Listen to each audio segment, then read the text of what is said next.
तो हमारी टीम में एक साथी थे, वो दिल्ली पुलिस में सब इंस्पेक्टर हैं। वो लाइब्रेरी में गए, देखा तो लाइब्रेरी में सफाई नहीं। तो उसने कहा बेटा जरा 2 मिनट के लिए बाहर निकल जाओ, तो बच्चे बाहर निकल गए। उन्होंने झाड़ू उठाया, झाड़ू लगानी शुरू की। तो ऐसे बच्चा है, बोले अंकल क्या कर रहे हो? बोले बेटा सफाई कर रहा हूँ। तो बच्चों ने कहा कि अंकल आज के बाद ये लाइब्रेरी आपकी बंदी नहीं, समझ गए? तो आप सफाई कर दीजिए एक बार जाके। ये हमारे बच्चे हैं, ये आपको सफाई नहीं करने देंगे। इन्हें चाहिए सिर्फ मोटिवेशन, समझ गए? तो अपनी लाइब्रेरी की सफाई अगर ये बच्चे नहीं कर रहे तो कोई डांटिए मत, खुद करना शुरू कर दीजिए। उसके बाद मेरी गारंटी है ये बच्चे आपको सफाई करने का मौका नहीं देंगे। और बेटा आपसे भी रिक्वेस्ट है कि अब आप इस सुविधा का पूरा फायदा उठाइए, ठीक है? अगर आप यहाँ से यहाँ अच्छे से पढ़ेंगे, अच्छी अच्छी नौकरियाँ पाएंगे, अपने जीवन में कामयाब होंगे, तो हमें बड़ी खुशी होगी। आपके ये बड़े बुजुर्ग भी कहेंगे कि ऐसे दूर से लोग आए थे, उन्होंने कहा था लाइब्रेरी बनाओ, तो हमें इसका फायदा है। नहीं तो ये लोग फिर हमारे लिए कहेंगे पता नहीं कहाँ कहाँ से आए, ये बनवा गए और अब वो ऐसी पड़ी है, ये बच्चे फंसने जाते हैं। तो अब हम सबका मान सम्मान, इनकी मेहनत आप सबके हाथ में है। एक गुड़िया मिली थी रास्ते में, वो मैंने पूछा था बेटा कहाँ जा रहे हो, तो बोली मैं लाइब्रेरी में जा रहा हूँ। तो मैंने पूछा कि आपके लिए भी है? तो गुड़िया ने कहा हाँ हमारे लिए भी। बड़ी खुशी हुई कि आपने बेटियों के लिए भी व्यवस्था की। हमारे जितने भी साथी जो आपके बीच में कोई कहीं किसी डिपार्टमेंट में तो कहीं, सभी कहीं ना कहीं लाइब्रेरी में पढ़े हैं। आजकल लाइब्रेरी इतनी बड़ी जरूरत है कि मेरा एक हमारे साथी थे, वो एक बार ऐसे किसी कार्यक्रम में बोले कि मैं तो पाठशाला के लोगों से बड़ा नाराज हूँ। तो हमने पूछा क्यों? बोला जी एक तो मेरे बेटे की मुझे अब शक्ल देखने को नहीं मिलती। क्यों नहीं मिलती जी? बोले सुबह मैं जब उठता हूँ तो वो लाइब्रेरी चला जाता है, और जब मैं रात को आता हूँ तो मुझे पता लगता है वो लाइब्रेरी से दिन भर पढ़ा और अब आके सो गया। और फिर थोड़े दिन बाद बोला कि जी नौकरी लगी मेरे बेटे की, मैं तो आपका पाठशाला का एहसान कभी नहीं देखा। समझ गए बेटा? तो बच्चे अपना टाइम कहाँ गुजारेंगे? अगर आपने ये काम किया तो हमारी मेहनत सफल है, इन सबकी मेहनत सफल है, नहीं तो फिर इस पूरी मेहनत का कोई फायदा नहीं।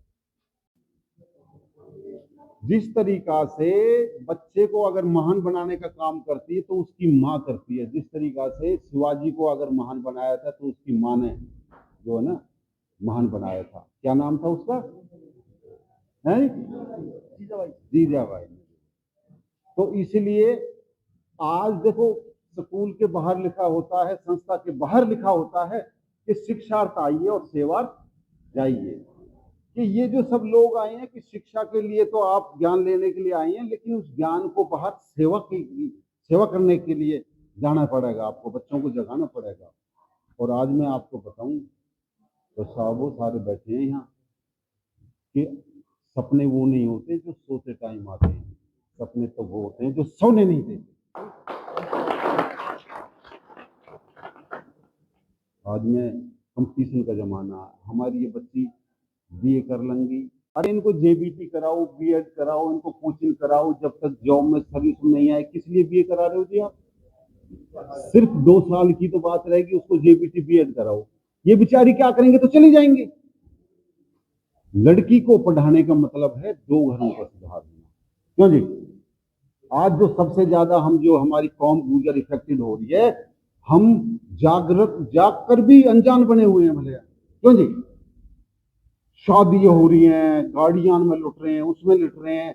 हमें एजुकेशन लेना चाहिए, हमें कोचिंग सेंटर खोलना चाहिए। जिस तरीका से आज लाइब्रेरी अगर ये खोली है तो खाली ये नहीं है भाई आए फोटो खिंचवा कर बेचारे ये तो दे जाएंगे, लेकिन आपकी जिम्मेदारी बनती है कि एक एक बुक्स का जो अंदर ज्ञान है वो।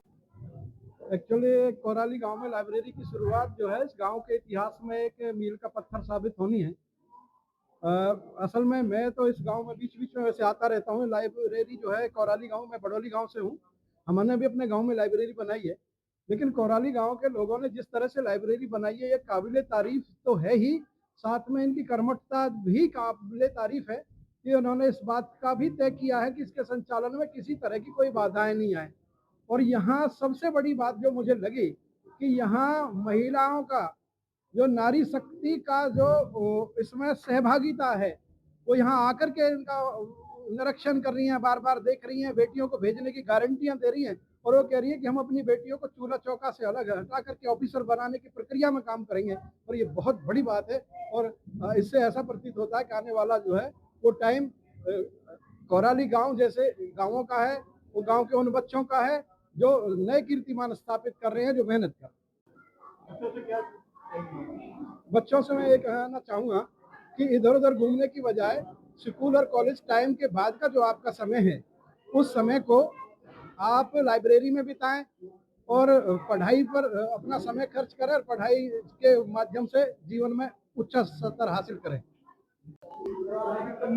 आज हमारे गांव मीरपुर कोराली में निर्मला देवी सरपंच प्रतिनिधि रवि कुमार द्वारा जो लाइब्रेरी का निर्माण किया गया है, बहुत ही सराहनीय है और हमारे बच्चों के भविष्य के लिए बहुत ही अच्छा कार्य किया गया है। तो हो रही है, गांव वालों को भी बड़ा हर्ष उल्लास हो रहा है कि सरपंच के द्वारा ये जो कार्य है, हो सकता है हमारे गांव को देख देख के हर गांव के अंदर ये भूमिका चलती रहेगी।